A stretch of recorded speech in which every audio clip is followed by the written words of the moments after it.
नमस्कार, मैं सत्य प्रकाश और आप देख रहे हैं सशक्त भारत में। बिहार विधानसभा का अंतिम सत्र शुरू हो चुका है। सत्र शुरू होते ही सारे पॉलिटिकल जितने भी पार्टियां, जितने भी नेता हैं, सब एक्टिव मूड में आ गए। लेकिन इसी बीच बिहार में सबसे बड़ा जो मुद्दा बना हुआ अपराध को लेकर, ये एक अलग ही रूप लेते जा रहा है दिन प्रतिदिन। इसी को लेकर हम चर्चा करेंगे भाजपा के प्रदेश प्रवक्ता कुंतल जी से। कुंतल जी, स्वागत है आपका। नमस्कार सर प्रकाश जी। अभी जो बिहार में सबसे बड़ा मुद्दा बना हुआ है वो अपराध को लेकर है। विपक्ष पार्टियां जो हैं, तेजस्वी यादव जो लगातार कर रहे हैं जंगल राज 2, अपराध की बढ़ती सीमा जो कि एनडीए सरकार से काबू नहीं हो पा रही। जंगल राज 2 जो लोग कह रहे हैं उनको पता है कि जंगल राज क्या था। पहली बात तो जंगल राज हम लोगों ने नहीं कहा। बिहार के लिए ऐसे शब्द का इस्तेमाल हम लोग कभी नहीं करना चाहेंगे, जबकि हम लोगों ने वो झेला है। जंगल राज कहा था उस समय के तत्कालीन पटना उच्च न्यायालय के न्यायाधीश महोदय ने लालू प्रसाद यादव के राज के लिए। और जंगल राज था क्या सत्यप्रकाश जी?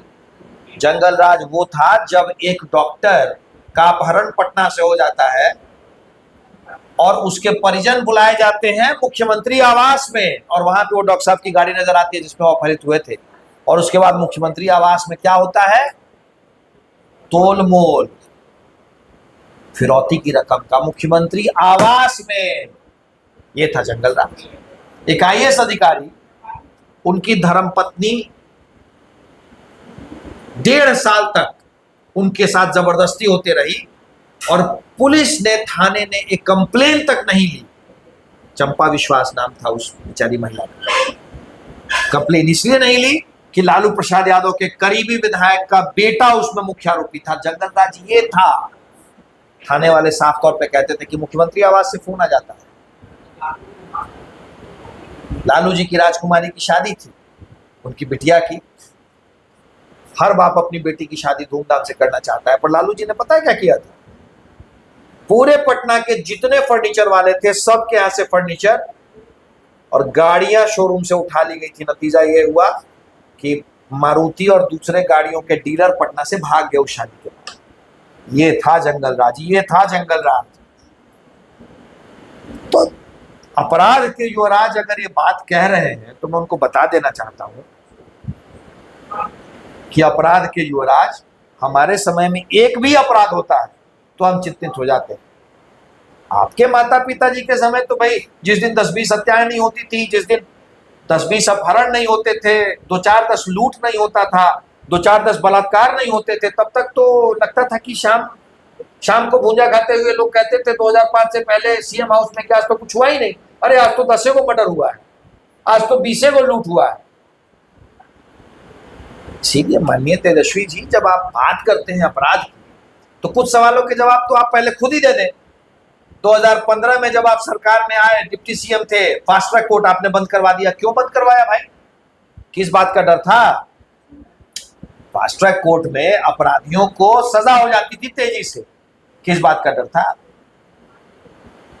कहीं ये डर तो नहीं सता रहा था कि जितने आसपास वाले हैं सब अंदर चले जाएंगे? अभी लेकिन जो आपकी सुशासन की सरकार है, पिछले 20 साल से आपकी सरकार बनी हुई है, और आप कह रहे हैं कि तब हाई कोर्ट ने कहा था कि जंगल राज की सरकार चले लालू यादव। लेकिन अभी जो हम एक आंकड़ा देंगे पिछले 2.5 साल का, जो कि ये हमारा आंकड़ा नहीं है, ये बिहार सरकार के जो एनसीआरबी की रिपोर्ट है, उसके रिपोर्ट के हिसाब से जो हम बताएंगे कि 2024 में बिहार में कुल 2786 हत्याएं हुई और 2023 की जो लिस्ट है 2863 लोगों की हत्या हुई। और अभी ये जो साल चल रहा है 2025, इसमें जनवरी से लेके और जून तक बिहार में कुल लगभग 1376 हत्याएं हुई, जिसमें पर महीना 226 के आसपास हुई। और अभी जो ये जुलाई का महीना चल रहा है, इसमें अभी पिछले 15 दिनों में लगभग 60 से अधिक हत्याएं बिहार में हो गई हैं। ये अब जंगल राज या महाजंगल राज, ये कहाँ तक सत्य है? आपकी सरकार कहाँ तक विफल है? सत्यप्रकाश जी, एनसीआरबी का डेटा आप सही कह रहे हैं। अभी बिहार में अमूमन साल में जो हत्याएं रिपोर्टेड हैं वो 2005 में कितनी हत्याएं हुई थी आपको पता है? और 2005 के पहले एनसीआरबी का डेटा आपने देखा है? 3600, औसतन 3600 हत्या। अभी हमारी सरकार में कोई भी अपराध 2005 90 से 2005 की अपेक्षा उनके तुलना में 25 से 30% कम हो गया है। और 2005 से अभी तक की हम बात करें तो जनसंख्या 40% बढ़ गई है। मैं डिफेंड नहीं कर रहा हूं, हमारे लिए तो एक हत्या भी हमको एक्सेप्टेड नहीं है ना। कोई भी सोसाइटी, कोई भी राज्य क्राइम फ्री नहीं हो सकता है, लेकिन मिनिमल क्राइम जोन बिहार को बनाना हमारा संकल्प है। और एक हत्या हो जाती है, एक अपराध हो जाता है तो हमारे सिर पे पसीना आ जाता है, क्योंकि जनता जानती है एनडीए का राज है तो बिहार में कानून का राज है।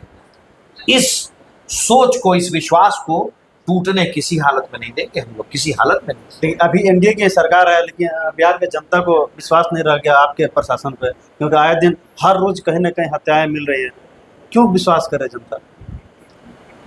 पटना में गोपाल खेमका जी की हत्या हुई, दुखद घटना है।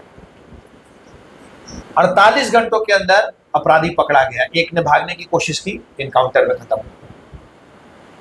पारस अस्पताल में एक गैंगवार में एक सजा याफ्ता अपराधी मर गया। गैंगवार था, लेकिन गोली चली, हमारे लिए चिंता का विषय था। बंगाल भाग गए थे, बंगाल। तेजस्वी जी की बुआ है ममता दी, वहीं की सीएम है बंगाल में। बंगाल भाग गए थे तेजस्वी जी के बुआ वाले राज्य में, वहां से भी पकड़ के ले आए। आदमी कोई गलत काम करके कहां भागता है, जहां उसको लगे कि ना हम बच जाए। बंगाल भाग गए थे, तेजस्वी जी की बुआ वहां पे मुख्यमंत्री है, वहां से भी पकड़ के हम लोग ले आए।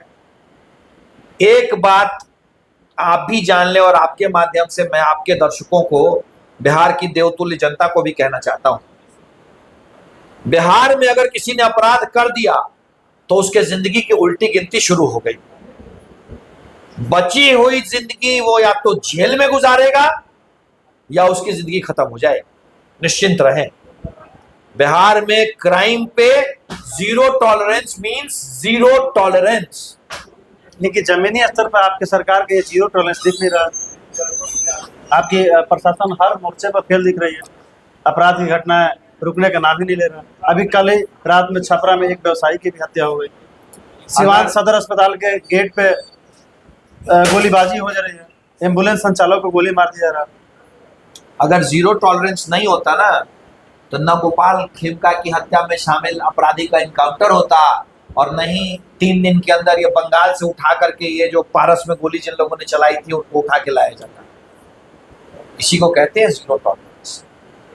कोई भी समाज अपराध मुक्त नहीं हो सकता है, लेकिन अगर अपराध हो गया तो उसके बाद सरकार का रुख कैसा है ये डिपेंड करता है। जानते हैं, जो ये युवराज जो कह रहे हैं, उनका जब राज था तो अपराधी अपराध करके सबसे सेफ कहां से जाता था? सबसे सेफ जगह उसको कहां लगती थी? बंगाल नहीं जाता था, सीधे मुख्यमंत्री आवास चला जाता था, क्योंकि उसको लगता था कि सबसे सेफ यही है। अपराध किया लालू जी के राज में और सीधे मुख्यमंत्री आवास चला गया, सीधे उनके किसी एमएलए के घर चला गया। आज तो सिनेरियो बदल गया है ना। अपराध करता है तो तेजस्वी जी की बुआ जी जहाँ की है मुख्यमंत्री, वहां चला जाता है, लेकिन हम वहां से भी टांग के ले आते हैं। यह है जीरो टॉलरेंस। लेकिन इसी मुद्दे में एक और नया चीज खुल गया है, जो चंदन मिश्रा की हत्या हुई है पारस हॉस्पिटल में। इसमें एक अपराधी है जो कि आपके एक पार्टी के युवा जिला अध्यक्ष छपरा के, तो उससे मित्रता कहीं ना कहीं देखी जा रही है कि फोटो वायरल हो रहा है। तो आपके भी पार्टी पर उंगली उठाया जा सकता है कि अपराधियों के साथ आपकी भी पार्टी से? बिहार में 99 नहीं 100% अपराधियों का कनेक्शन आरजेडी या उनके आसपास के लोगों से है। मैं इस बात को ऑन रिकॉर्ड कहता हूं, 100% अपराधियों का कनेक्शन, 100% अपराधी राष्ट्रीय जनता दल या उनके सहयोगियों से जुड़े हुए हैं। 100%। अगर किसी का भाजपा या हमारे किसी भी सहयोगी दल के किसी व्यक्ति से कोई संबंध है तो आप बताएं, हम इस पे एक्शन तुरंत लें। अपराधी से जिसका भी संबंध होगा उस पे एक्शन होगा, चाहे वो कोई भी। आपके प्रदेश अध्यक्ष पे भी कार्रवाई होनी चाहिए था, उनके भी ऊपर आरोप लगते हैं। प्रशांत किशोर लगातार आरोप लगाते हैं कि ये भी आपराधिक छवि के हैं और आम जनता का शोषण भी करते हैं। ऐसा लगातार प्रशांत किशोर का आपके प्रदेश अध्यक्ष पर भी आरोप है। प्रशांत किशोर कौन? वही जिनके पार्टी के गाड़ी से दारू की खेप आजकल ढोई जा रही है, वही प्रशांत किशोर ना। भैया कोर्ट सामने है, कोर्ट का आदेश जो आप लहरा रहे हैं, कोर्ट का ही आदेश है ना। कोर्ट ने जब किसी व्यक्ति को बरी कर दिया और आपको लगता है कि ये नहीं है तो कोर्ट जाइए। क्या है ये सस्ती पब्लिसिटी वाली बात करते हैं बिहार बदल देंगे और ये हल्की बातें करते हैं।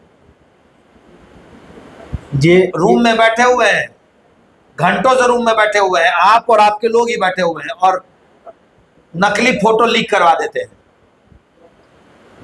जी आपकी जो बात है ये कहीं आपके प्रदेश अध्यक्ष को छापने वाली तो बात नहीं है, क्योंकि आरोप लगाते हैं कि एक कॉलेज को हथिया लिए आपके प्रदेश अध्यक्ष। भाई तो कानून है ना, कानून है ना बिहार में, विश्वास है ना उनको बिहार के कानून पे, तभी ना अकेले घूमते हैं, कहते हैं कि भैया हम तो सुरक्षित है। बिहार में कानून है इसलिए वो अकेले घूमते हैं, ना कहते हैं हम इतना एक बार इशारा करेंगे तो हमारे एक बात पे हजारों करोड़ सैकड़ों करोड़ लोग देने को तैयार है, फिर भी अकेले घूमते हैं ना। इसलिए कि कानून है, विश्वास है। वो दो चार को बाउंसर बस अपना उनके पार्टी के वर्करों को ही मारने पीटने के लिए बाउंसर रखते हैं, अपने पार्टी के लोगों को ही धक्का दिलवाने के लिए बाउंसर रखते हैं ना। कानून है, जाइए कानून के पास।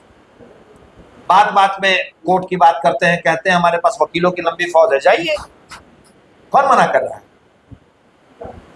हमारे यहाँ कानून का राज है, कोई परेशानी है बताइए। हम कोर्ट में विश्वास करते हैं, कानून में विश्वास करते हैं। कोर्ट और कानून जो निर्णय लेगा हम सब मानने को तैयार। आपने देखा कि हमने बिहार से जुड़े हुए तमाम मुद्दे भाजपा के प्रदेश प्रवक्ता से बातचीत की और हमने अपने सवाल भी रखे जो कि बिहार के पक्ष में रहा। आपकी क्या राय है? आप अपना राय हमें कमेंट बॉक्स में दें और हमारा चैनल सब्सक्राइब करना है। जय हिंद, नमस्कार।